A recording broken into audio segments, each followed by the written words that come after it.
Ang tanong, ito, ang tanong. Ako ba ay naniniwala na garapal ang katiwalian sa pamahalaan sa ilalim ng kasalukuyang administrasyon? I-quote niyo po ako dito.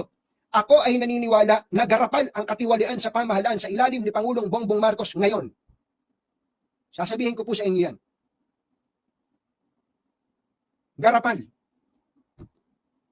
Kaya, kung meron man pong dapat na umaksyon dito, dapat si Pangulong Bongbong Marcos.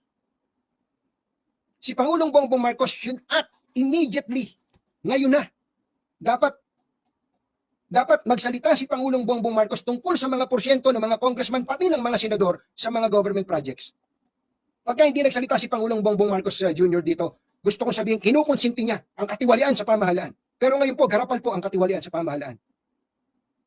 Garapal ang katiwalian sa pamahalaan. And if the President does not lift a finger, ibig sabihin, kinukonsinti niya ang katiwalian sa pamahalaan. Yan po yung sinasabi natin. Minessage ko po sila dyan tungkol dyan. Sabi ko, kung hindi, ako po, kahit pa paano, nakakapag-message ako sa ibang mga nasa inner circle. Grabe po. Grabe po ang katiwalian sa mga government projects ngayon.